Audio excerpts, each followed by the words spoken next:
Today I'm going to question the common practice of breaking down your goals into small little subtasks ahead of time and hopefully liberate you from this time-consuming yet completely ineffective strategy for getting things done.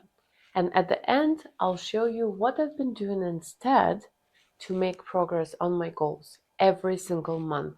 So the first idea that we have about the notion of subtasks is that that's what you're supposed to do, isn't it? That's what everybody is doing. That's how it's always been done. We don't question this practice. You set a goal, and the next immediate step is you start breaking it down into subtasks. That's what you do. Why? Where does it come from? I've been thinking about it.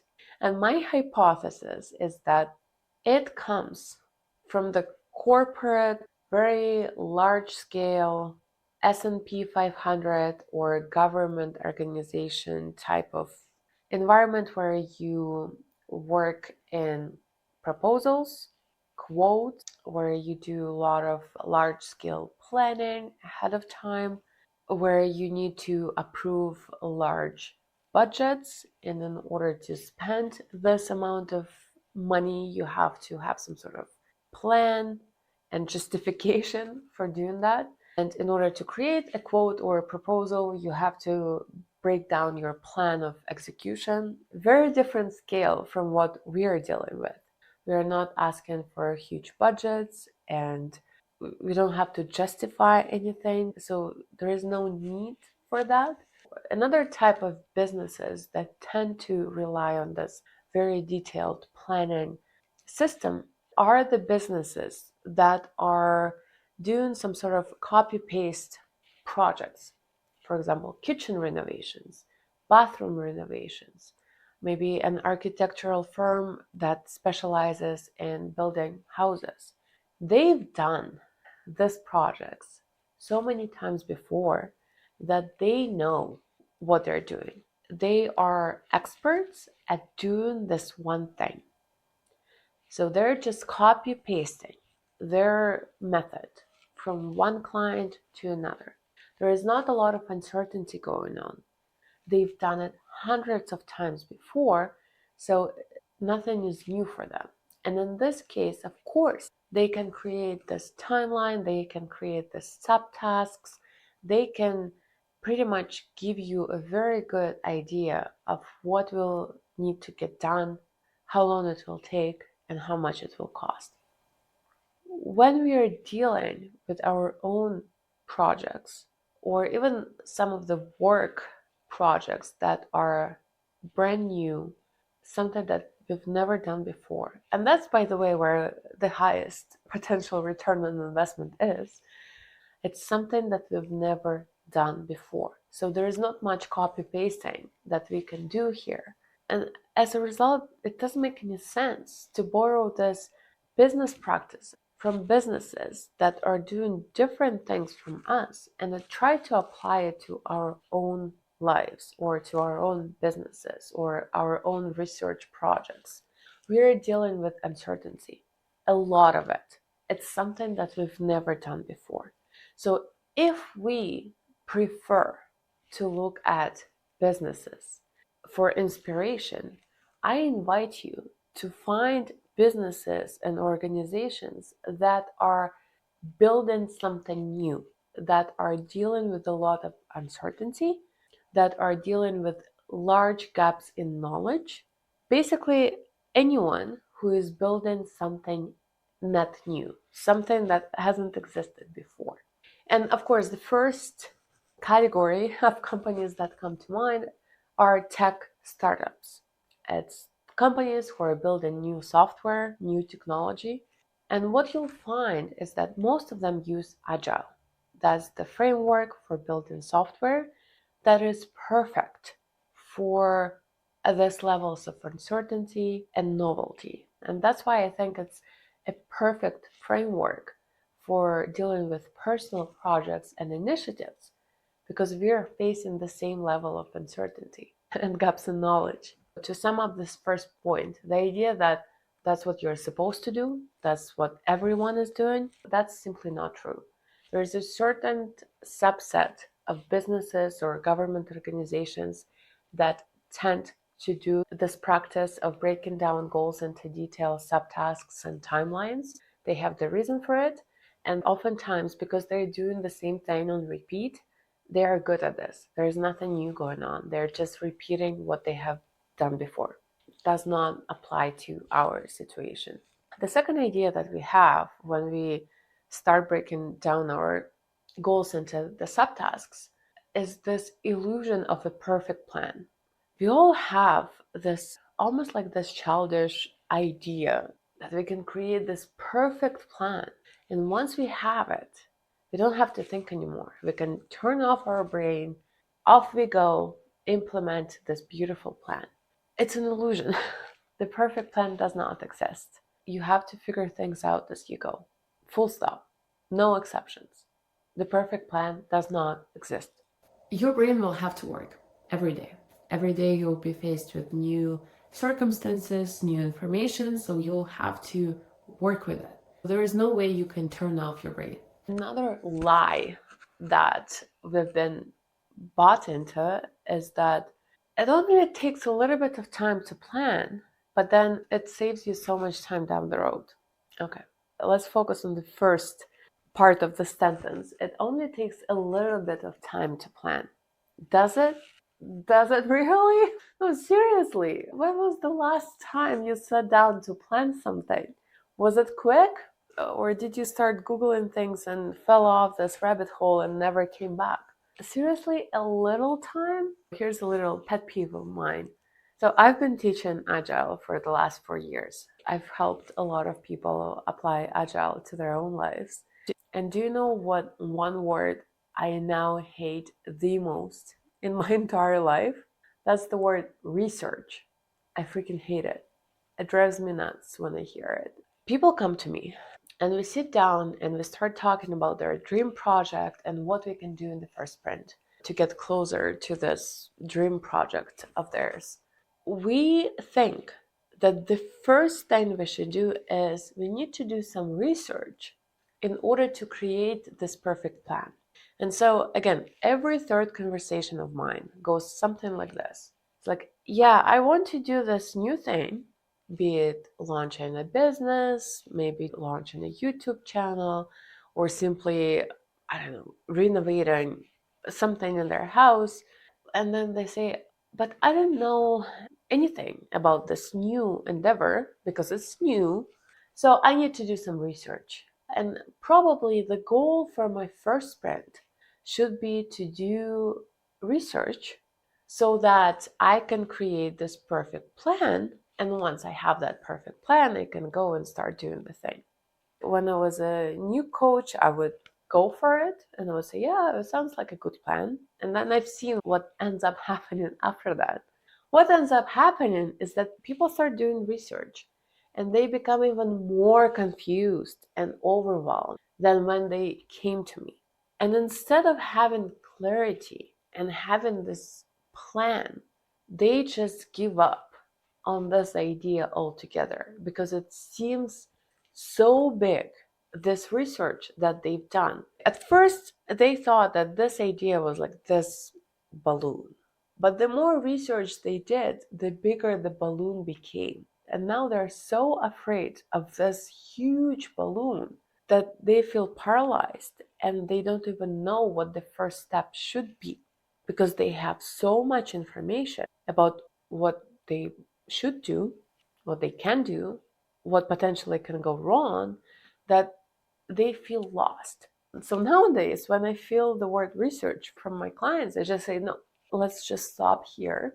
I don't want you to get lost in the internet rabbit hole of research. And also, like, how I see it nowadays, when people tell me that they need to do research, what I hear is that I want to spend time on the internet because that's what it is. I just want to browse internet, be it video form, text form, but it's all just browsing the internet. And I'm gonna pay you the fee for the private coaching while I'm browsing the internet, not doing any progress. And then I can potentially create this piece of fiction called the plan and feel good about it. So there was zero progress made towards the goal. I just don't feel ethical about this whole adventure. It's like, why do you need to pay me money to browse the internet? Go entertain yourself on the internet for free. Like, why am I here? That's why. If you ever consider working with me, please know that I do not accept goals like research as your sprint goals. Yes, it can be like a small subset of a goal that can last for a day, but like a sprint goal, like seriously, you want to spend the whole month of doing research to create this piece of fiction called a plan. I just don't see how it's going to be useful. And as a strategy, let's just zoom out and think about our life timeline. If that's the approach that we want to take with every goal, then it's the approach that we'll take with every goal. And we'll have a lot of goals in our lives that will be new. Every single goal that we'll have in our life will be new, something that we've never done before. And if we spend a month of our time every single time to do research, all we do is research. We never have time to actually do the thing.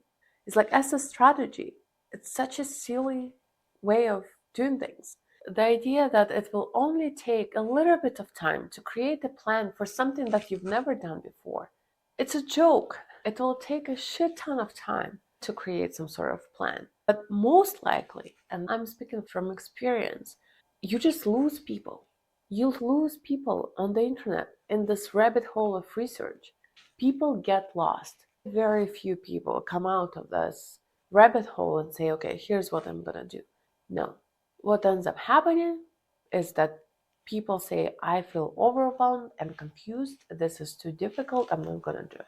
That's why I think 1 hour is more than enough to plan your sprint. That's what I do for my sprints. That's what I do with my private clients. That's what we do with group sprints as well. We plan our sprints in 1 hour and we're fine. 1 hour. That's how little it can take if you skip all this subtasks nonsense. If you know your sprint capacity, you know that you only need to plan for the next 3 weeks. It becomes very easy. And the only fancy thing that you need to do is you create the definition of done. What does it look like when it's done? I have a video about that here. But there's not much to the process. And then you jump into the execution straight away. So the planning stage of the project is this much. And you have this much time, energy, and cognitive resources to dedicate to actually doing the work. Instead of having this much of planning and then being completely spent and having nothing in your tank left for execution. Which scenario would you choose?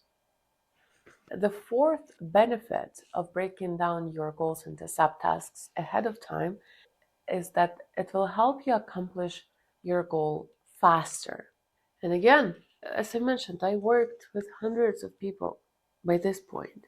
It just does not happen like that. The one quote that I absolutely love, and it summarizes this whole idea very nicely, is the quote by Mike Tyson.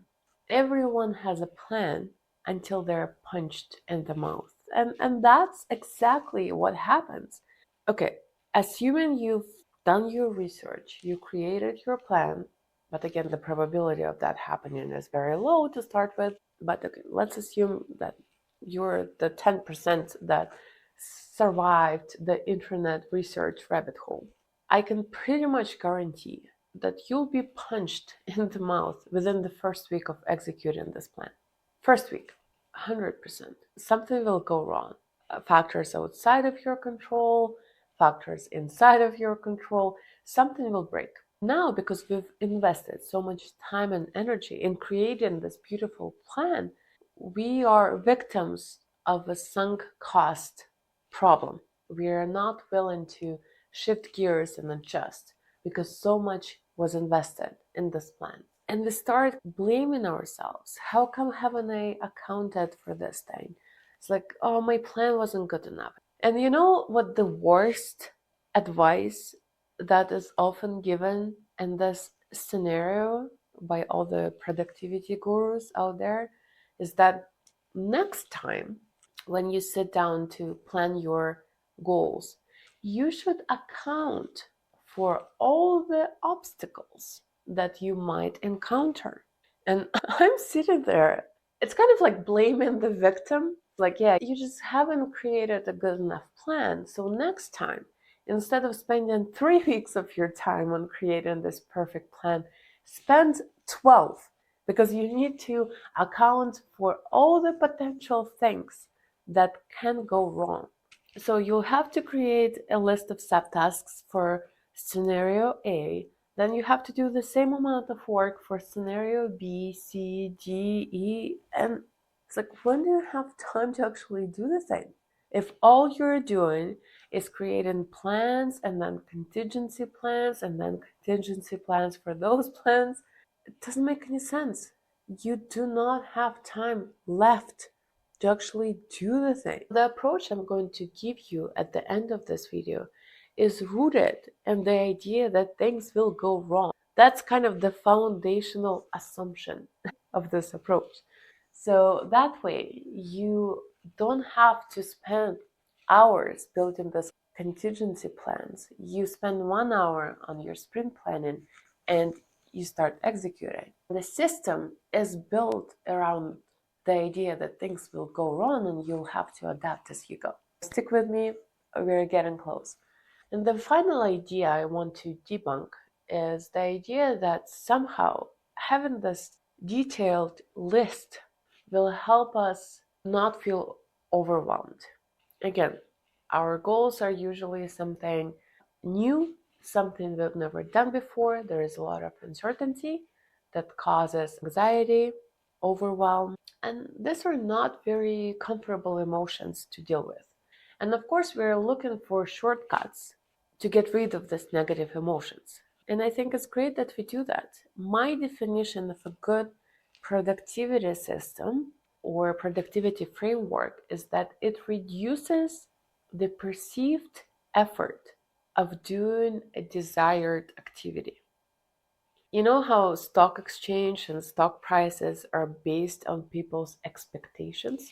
I feel like our own productivity is based on perceived effort.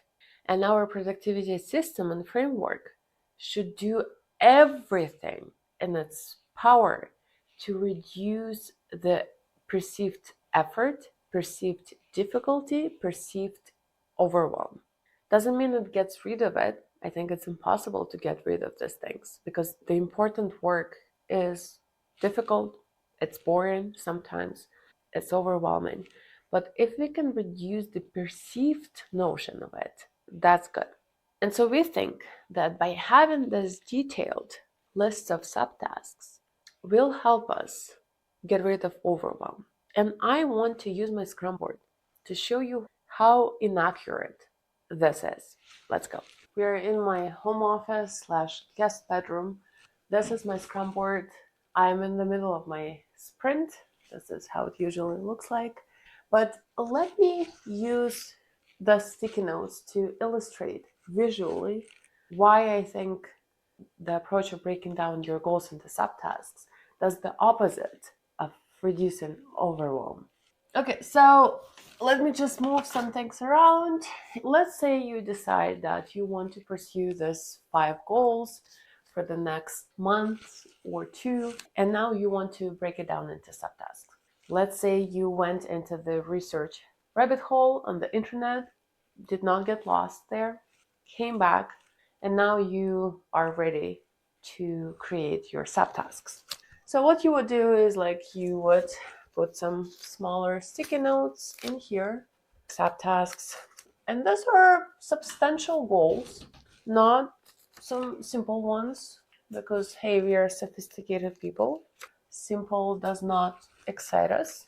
We go for elaborate stuff, things like, launching a side hustle, and that's still the first goal. It doesn't really matter what's written on here. I just want to illustrate my point. But you can imagine goals like, losing weight, starting a side hustle, maybe publishing this new paper of yours. Let's say this is enough subtasks for the first goal. Then you have the same for the second goal, because usually we tend to work on multiple projects. One can be work related, another can be more personal, can be something related to your family or a living situation. For example, I'm moving next month. Some of my sprint goals are related to that, but yeah, so kind of like life stuff. And then we have another goal, having sticky notes here. I think I ran out of all the small sticky notes. But okay, let's say you have 3 goals. Very unlikely. And this is what you see. And again, the better you are at this whole goal planning stage, the more sticky notes you will have, because you'll go into more granular details. Like if you're an A+ student in this whole goal planning exercise, your board or your document will be filled with subtasks. And now look at this. This is your to-do column. That's what you have when you sit down to plan your goals. You look at this, feel good, maybe, I don't know. And then you go sleep, and then you come back, and that's your day one. You come to your office and you look at this and tell me how this reduces overwhelm. When I look at this, and again, this should have been a much bigger list. I just ran out of sticky notes. It just looks overwhelming. And again, like we all wake up, we're a bit grumpy, we maybe saw some work email that made us mad or sad. And we come here, we're like drinking our first cup of coffee, and we're like, okay, what should I work on today? And you turn around and you see this subtask madness. And all I want to do is just run away and never come back to this. And that's exactly my problem with all the productivity apps, because they end up being filled with all the tasks that you need to do. And the first reaction that you have when you like open the app, see the board, is like this huge wave of dread and overwhelm. Like, how can I get this done? It's impossible. It's too much. Especially if you have, like a kid crying, work emails beeping at you, and you look at this, it's like, there is no way I can get it done. So remember, my notion of a good productivity system is that it should perceived effort of a desired activity. This does not reduce the perceived effort, it makes it worse. Hopefully, I was able to illustrate it visually how overwhelming it is when we try to create all the subtasks ahead of time. Our brain, the moment it sees this, it wants to run away. There's no way you can feel excited about this. Let me show you what you can do instead. Let's get rid of all this nonsense. That's what I do. That's what I do with all the clients, group, individual, doesn't matter. That's the process that we follow. During the sprint planning session, we create a set of goals for the next 3 weeks. So we only have to look for the next 3 weeks. Yes, they need to be strategic, somewhat connected to the lifestyle vision that you have for yourself. But in terms of planning and actually putting something on the board, it's just for the next 3 weeks. So it already reduces the scope of everything, the scope of the amount of goals you can put on your Scrum board and the scope of the goals themselves. We also check our sprint capacity. I've talked more about it in this video. Let's say we picked 5 goals. We think that it's a good amount of goals. They're of good size, something that we can finish in one sprint, and we put them in. And the final fancy part of this exercise is that you need to create a clear definition of done for each of the 5 sprint goals. That's as fancy as it goes. And the definition of done is not a collection of subtasks. It's what does it look like when it's done. It's the final stage. The walls are painted. The Scrum board is installed. The form is submitted. Taxes are filed. Email is sent. A new page on the website is live. The video is uploaded. The first draft is submitted for review. The final stage. There are like many subtasks to get to this point, but on this, we are just writing the final stage. What are we working towards? At the end of the sprint, on the last day of the sprint, what do we want to see? Again, I talk more about the sprint planning practice in this video. It should take you less than an hour to do it. And that's it. So day 0, that's all the planning. No internet was involved, no research needed to be done. That's it. Like, we're done. We can go and relax, and then we come back, and that's what we see. Very, very simple. And again, I have very high autonomy of my time. So that's probably the maximum amount of goals you will see. But if you have a full-time job, then your Scrum board can look like 3 goals or 2 goals.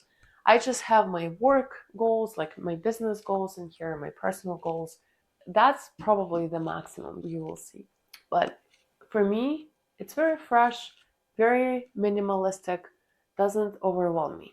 And to reduce the overwhelm even further, I have a very strict limit on how many goals I can work at the same time. So this is my in progress column. I like to work on 2, very rarely 3. So 3 is the absolute maximum I'm allowed to move to this column. Since they're listed in order of priority, I move the first 2 in progress, and I just focus on them. When I do this, it's a sign to my brain to say, forget about this. We are not working on this till at least one of them is moved here. Having a limit on your in progress column is probably the most overlooked thing in the productivity world. Again, problem with most productivity apps is that they don't have that. They don't have a limit, so that's why you feel overwhelmed. When you know that you only have to focus on the 2 projects at a time, it reduces overwhelm substantially. So again, on day 1, this is what I focus on. Just these 2 goals. Every night after dinner, I come here, I quickly check my calendar for tomorrow, just one day, for tomorrow. I look at those goals and I ask myself, what can I do in the next 24 hours to move these 2 goals closer to their definition of done, to the final stage. And then, let's say today, I'm recording this video most of the day. I only have time to maybe do this one thing for this goal and this one thing for this goal. That's it. Okay. See how simple it is? I only have 2 tasks for the day. The next day, I move them to done. And then again, I look at my calendar. And the beauty here, by doing these 2 subtasks, I've already gained more knowledge about these goals. And I tell myself, okay, with this new set of knowledge and my availability for tomorrow, what can I do? I'm like, okay, it looks like this are the next action items. I post my stand-up with all the other members inside our group sprint membership. So if you ever want to see what I do on a daily basis, feel free to join my membership. I put the sticky notes here, then I message my group saying, okay, that's my plan for tomorrow, do my stand-up, and I do it every day until this moves to done. So let's say this is moves to done, or it might get blocked. That happens too. So there's nothing I can do on this goal till I hear back from someone. That's fine. So I have an empty spot here. We're trying to work in order of priority. Move here. Again, a limit of 2, maximum 3 goals here. And we do that. Again, just 24 hours. Usually I like to post no more than 3 subtasks. It's just what I found works with my workload because I have to do some other stuff during the day as well. It's not just the sprint goals. And there are two metaphors that I like to use. And I brought some prompts to illustrate it. The first metaphor is this jumble bumble thread. That's how a lot of our goals feel like. Again, because they're new, we've never done them before. That's what confusion feels like. That's what overwhelm feels like. It's just because we've never done it before, there is not much clarity. So it all feels like this. And question for you, how do you start fixing this mess? You start by looking around it and trying to find something you can grab on, one of the ends. And you're looking and looking, and okay, I found the end. And you can only see the first inch, and you just start pulling the thread. So I can see what I should do for the next inch. And that's what your daily stand up is. It's like I can see what I need to do for the next inch of this project. You're like pulling, so moving things to down, then focusing on the next inch. And again, pulling. Again, 1 inch of thread is like one stand up. And then you're like, okay, now I get stuck, but I see that I have here, like I need to go under, maybe under. That didn't work, but this move showed me, it gave me more vision into what I should do next. Even though like this move wasn't successful, but I can see where I should go next with this thread. And so you pull, and then eventually you untangle this thread. So this becomes your past, something that you've already done, something that you have clarity in, something that you can replicate in the future projects. But this remains your unknown future of the project. But all you need to do is just pull the thread 1 inch at a time. That's your stand up. Another metaphor I like to use when explaining this concept to clients, this whole philosophy of Agile, if you will, is that it's like driving in the dark. So you have your car and you have your headlights. So the way you drive in the dark is that you turn on your headlights and you can only see this much distance. But it doesn't stop you because you know that the moment you start driving, this distance will extend. And there is no need to know what's out there because you know that you'll figure it out. You'll see enough distance ahead of you to make a good decision, to make a good judgment, do something about it. But you drive and you're okay trusting the process and knowing that you will make a good decision and that you will get to the final destination. The beauty of this approach is that it's always based on the freshest set of information and knowledge. So you are always making decision on the next steps based on the most up-to-date, highest level of knowledge about a particular project. On day zero, you know nothing about it. On day one, you know a little bit more. On day two, you know even more. The more you do the things, the more clarity you gain. Clarity does not come from research. Only overwhelm and confusion comes from research. Clarity comes from actually doing the things, driving the first 30 meters, then the next 30 meters. Clarity comes from doing. There is a lot more clarity here than trying to do a bunch of research on day zero. Another benefit is that your plan is always based upon how much time you have left in the sprint. I like to give this example that there are like 1,001 ways to throw a dinner party, but the amount of time you have to dedicate to preparing for this party will dictate how the party will look like. Do you have an entire week to prepare for a dinner party? Sure, then you can plan a 5-course dinner, invest in decorations, plan for some games and activities, learn fancy cocktails, all of that. If you don't have that, if you have just like a couple hours, maybe a pizza party with some wine without any games would suffice. you will still have your dinner party. The scope of it will be different. Same here. There are like 101 ways of achieving this goal and this goal, but the amount of time you have left in the sprint will dictate what approach you should take. And it also helps to actually get things done instead of being stuck in one project forever.